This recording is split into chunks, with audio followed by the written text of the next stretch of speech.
Join us now, Chairman of the Homeland Security Committee and member of the Armed Services Committee, Democratic Senator Gary Peters of Michigan. Senator, good morning. A lot to talk to you about. Let's begin with those hearings and what you may expect to see out of that House Select Committee tonight and what you think their job is in presenting this new evidence.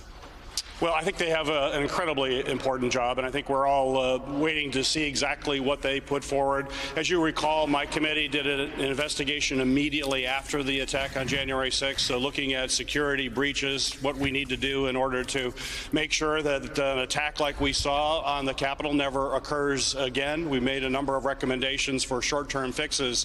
But what was very clear, and what we talked about at that time, is we needed to have a deeper investigation. What actually prompted all of these folks to descend on this Capitol, to an attempt to disrupt the election process, to basically be engaged in an insurrection here on the Capitol grounds? Certainly what came out just in our investigations is there was an awful lot of planning going on through the internet. There was a lot of chatter about folks who were coordinating their efforts to come here. So the question is, who was behind that? What led to that coordination? Who financed some of these folks? And we know folks like the Proud Boys and Oath Keepers and other groups were intimately involved, and there was some long-term planning that went into their involvement here, but who was ultimately behind it? And I think what the American people are going to hear tonight, as well as in further hearings, will likely be incredibly troubling. But it's important that we get that information out, because this can never happen again. We cannot allow this to happen in this country of ours. Senator Peters, switching gears because there's just so much going on in the building in which you're standing at the moment. The Senate, of course, is also having debate on gun reform measures. I know you're not part of the small group working on it now, but you will, of course, be casting a vote before long. If we've heard from your colleague, Senator Murphy, quite a bit, sort of lowering expectations, and right now it seems like talks centering around some red flag laws, maybe slightly expanding background checks, but a lot of other measures Democrats hope to be in there seem to be falling by the wayside. If that's where they end up, is that enough?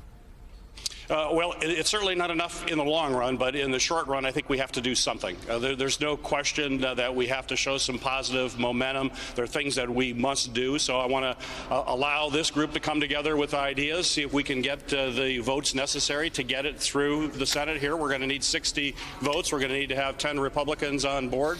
I think any kind of progress that we can make is positive, but it's not going to be enough in the long run. We're still going to have to do more. Certainly, you know, I would like to see us closing the incredible loopholes that we have with our background checks. And, you know, I'm a gun owner. I believe in the Second Amendment rights, but there are common sense things that we can do to close those loopholes. And it's something that over 80% of the American people believe that we should do. I would hope that we could get that in this package that'll come before us. There certainly needs to be gun safety legislation in that. We have to make some positive moves forward, but understand, given the nature of where we are now and the Republican opposition we have seen to any type of gun safety laws going forward, whatever we can get now will be a positive step. And I would hope that success breeds further success. So let's see what happens in the next few days. Senator, let's talk about the breaking news about Brett Kavanaugh. And what happened outside of his home, and talk about how that fits a wider troubling trend of domestic terror threats. Of course, the man outside the justice's home actually turned himself in, called 911, said he had suicidal thoughts, turned himself in. Obviously, the Wisconsin judge that was bound and shot to death, assassinated last week, not so fortunate. He had a kill list on him during the Trump era. There were several domestic terrorists, one a former Coast Guard, a member of the Coast Guard, who had a kill list of Democratic leaders, Democratic presidential candidates, members of the media. His kill list, along with just a massive amount of arms, were found in his home. What can the federal government do? How can they coordinate with state governments to stop the domestic terrorism that seems to be more and more politically motivated, from a sitting Supreme Court justice to a retired state court justice to members of Congress to members of the media? Well, you're absolutely right that we have seen increase in these attacks and activities from domestic terrorism. In fact, if you talk to the FBI or the Department of Homeland Security, they will all say that the #1 terrorist threat in this country now is domestic terrorism. Certainly, we have to continue to keep our eye on foreign terrorism, but that's not where the significant threat lies. It lies from domestic attacks, particularly anti-government attacks. If you look at threats against folks in elected office or serving in public capacity, we're seeing these threats that go down to school board levels, city council levels. There's unprecedented number of threats against those of us who serve in Congress. And certainly this all has to be condemned. We have to make sure that folks who engage in any of these activities are held accountable and are punished to the full extent of the law. But we also need to be working in a very proactive way, similar to what we did when dealing with foreign terrorism with our intelligence services, and making sure that the Department of Homeland Security is attempting to track groups in particular that espouse dangerous ideologies.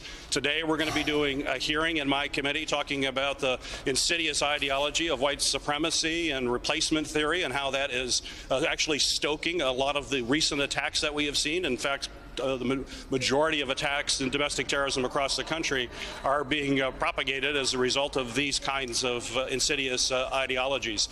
And then share that information. The federal government has an opportunity to collect the data, the intelligence necessary to try to identify individuals who could perhaps engage in violence, and then work closely with local law enforcement. Ultimately, it's going to be local law enforcement that's the tip of the spear in order to prevent these attacks from occurring, apprehending potential attackers, and acting quickly and responding quickly when an attack actually occurs. But it clearly has to be a state and local partnership with the federal government in order to deal with this increasing threat. Senator, as you just pointed out, January 6th was a threat to the stability of our democracy and the way we govern ourselves. And that threat continues up until right this very moment, as you just again pointed out.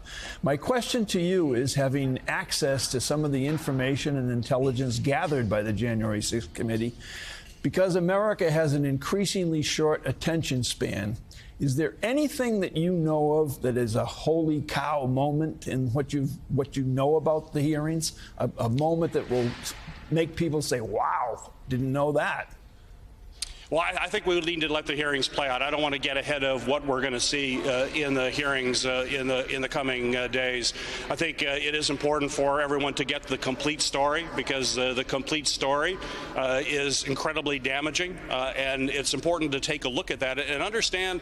When folks hear that story, understand how fragile this democracy is. We can't necessarily rely on institutions by themselves if the American people themselves do not stand up and say, we will never tolerate this type of activity. We will never allow attacks on the very foundation of our democratic republic that we have here in this country. So I think it's important for folks to look at it in its entirety. They're going to hear a lot. They're going to see a lot.